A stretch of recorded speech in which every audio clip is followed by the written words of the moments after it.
We're looking at 3 budget-friendly folders for gentlemen's EDC. I'm Joe Kurtenbach. This is Lock, Stock, and Barrel.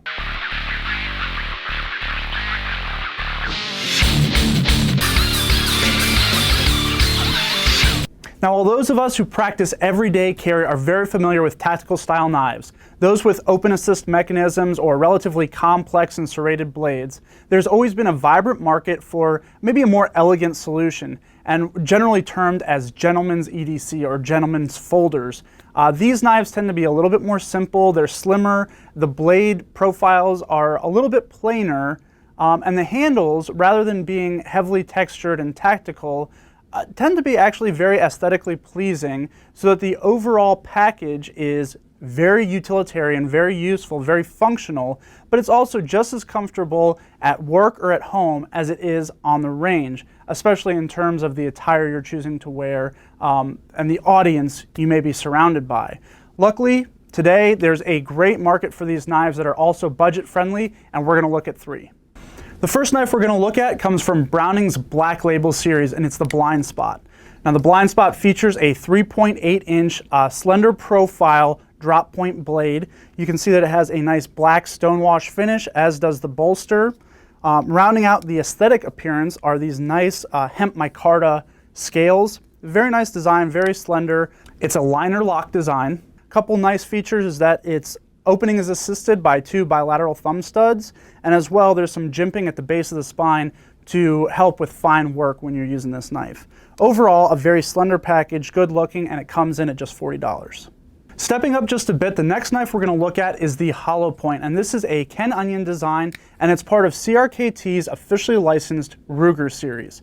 A couple features here: we've got a 3.2-inch trailing point blade, and what's nice about this is stainless steel, but you can see that the Hollow Point overall has these kind of graceful swooping lines. A couple other features: the knife possesses a satin finish, as do the front and rear bolsters, and opening is facilitated by a ball bearing pivot system. It's a very efficient design. The Hollow Point is a frame lock design, and it's facilitated also by a rear flipper lug as well as bilateral thumb studs. A couple other features on here is we do have the black polymer scales with kind of the diamond texturing pattern. It also features the Ruger logo on the left side. And the pocket clip can be swapped either from the rear position or the front position. There's also a lanyard loop for those who want to attach a bit of cord for retention. Overall, again, a very nice, good-looking blade, very utilitarian, and it comes in at just $70. Rounding out our list is an offering from renowned bladesmith A.G. Russell, and this is actually a revision of one of his earlier designs. This is the Folding Gents Hunter 2.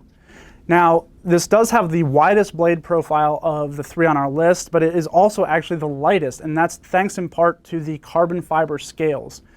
A couple features before we come back to that weight. The Gents Hunter 2 features a 3.625-inch steel blade. Again, it's got that larger drop point profile. It also has bilateral channels to assist in opening, and the pocket clip is reversible for left or right side carry. Overall weight is just 3.2 ounces, and that's thanks, as I said, to those carbon fiber scales, but also to the steel Featherlight liner inside this blade. Now, it is a lockback folder design, and all those features do come with a price, $145. But if you're interested in the style of blade, but maybe can give up some of those weight savings, you can change out the scale material for either Coco Bolo or Green G10, and those are a bit less expensive. Now, there are plenty of other options if you're in the market for a gentleman's folder, but this list should be a good starting place. To stay up to date on the latest guns and gear, be sure to tune in to AmericanRifleman.org.